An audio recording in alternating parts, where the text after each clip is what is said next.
প্রিয় শিক্ষার্থীরা, আসসালামু আলাইকুম রহমতুল্লাহ।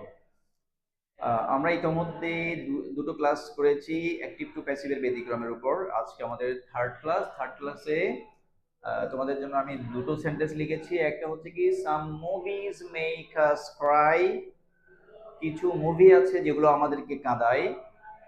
আর 2 নম্বরে লিখেছি কি, দে স হিম ক্রস দ্য রোড, ওরা তাকে রাস্তা পার হতে দেখেছিল। হ্যাঁ, তাহলে এই সেন্টেন্সগুলোকে যদি আমাদেরকে প্যাসিভ করতে দেয়, মানে এই সেন্টেন্স মানে হচ্ছে এই স্ট্রাকচারের সেন্টেন্স আর কি। হ্যাঁ, আমার এই সেন্টেন্সগুলো তো পরীক্ষা দিবে, সেটা এরকম না, হতে পারে।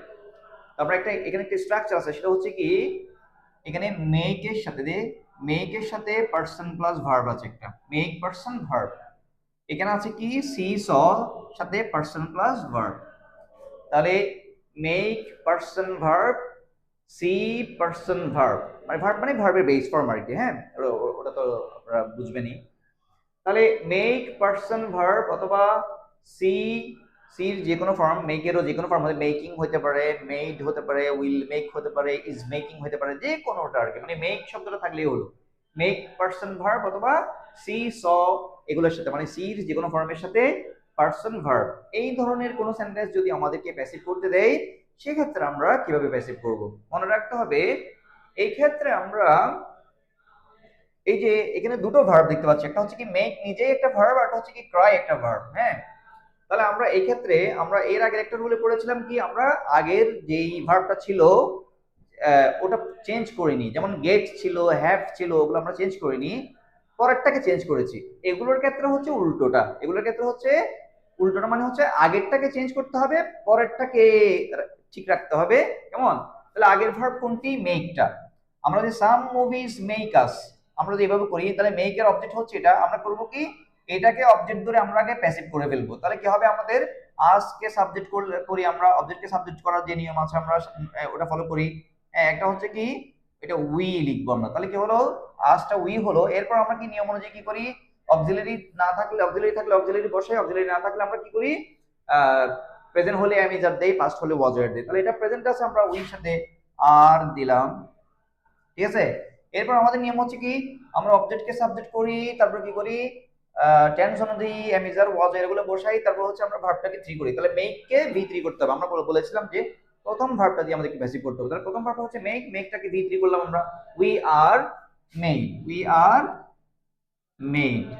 এটুকু করার পরে আমাদের বাকি আছে কি, আমাদের বাকি আছে হচ্ছে ক্রাই শব্দটা। আমরা তো আজকে আগে নিয়ে আসলাম, মেক কে চেঞ্জ করে বসালাম আমরা, এবার আমাদের ক্রাই বাকি আছে। মনে রাখতে হবে এখানে পরবর্তী যে ভার্বটা থাকবে ওটার আগে একটা টু দিতে হয়, তাহলে টু ক্রাই। এরপর হচ্ছে নিয়ম অনুযায়ী আমরা শেষে বাই দিয়ে সাবজেক্টটা বসিয়ে দিব, বাই সাম মুভিজ। একই নিয়ম আমরা এটাতেও ফলো করব, সেটা হচ্ছে কি, দে স হিম ক্রস, ক্রস এটাকে আমরা চেঞ্জ করব না, ওই যে এটার আগে টু দিব আমরা। তাহলে আমরা এটাকে এই অবজেক্টটাকে আমরা আগে নিয়ে আসি, হি নিয়ে আসলাম, এটা পাস্টে আছে, তাহলে আমরা হি ওয়াজ দিলাম নিয়ম অনুযায়ী। এরপর আমরা এটাকে ভি থ্রি করলাম, যেহেতু আমরা প্রথম ভার্বটাকে চেঞ্জ করব, সিটাকে, এটাকে চেঞ্জ করব না, তাহলে সিন দিলাম। দেওয়ার পরে কি করতে হবে, পরবর্তী ভার্বটার আগে একটা টু দিতে হবে, seen to cross, seen to cross the road, just সব বসে যাবে। এরপর বাই দিয়ে ওই যে সাবজেক্টটা বসে যাবে, কেমন, অবজেক্ট হয়ে বাই দেম। তাহলে আমাদের প্রথম প্রথম সেন্টেন্সটি কি দাঁড়ালো, প্যাসিভে গিয়ে we are made to cry by some movies, আর এটা হচ্ছে কি, he was seen to cross the road by them. ঠিক আছে, এভাবে করে আমাদেরকে প্যাসিভটা করতে হবে। কোন ক্ষেত্রে, এটা হচ্ছে make plus person plus verb, আর হচ্ছে see plus person plus verb থাকলে আমাদের এই নিয়মটা ফলো করতে হবে। তবে এখানে একটা কথা, আমি ইম্পর্টেন্ট কথা বলে রাখি, অনেক সময় এটা এভাবেও দিতে পারে, দে স হিম ক্রস দ্য রোড না দিয়ে ক্রসিং দ্য রোড দিতে পারে। কিন্তু ক্রসিং দ্য রোড দিলে সেক্ষেত্রেও কিন্তু একই রুল, অর্থাৎ সির সাথে পার্সন, এরপরে ভার্ব আছে আর কি, ভার্বের বেস ফর্ম এটা হচ্ছে আইএনজি ফর্মে দিতে পারে। হ্যাঁ, আইএনজি ফর্ম দিলে কি করবো, আমরা এই নিয়মেই করব, তখন আমরা টু প্লাস ভার্ব না দিয়ে শুধু ক্রসিং যেটা থাকবে ওটাকে রেখে দিব যেভাবে আছে ওভাবে। ঠিক আছে, তাহলে আমরা অ্যাক্টিভ টু প্যাসিভের আরেকটি ব্যতিক্রম আজকের ক্লাসে শিখে নিলাম। ইনশাল্লাহ আমরা নেক্সট কোন ক্লাসে আরো কিছু ব্যতিক্রম নিয়ে পড়বো।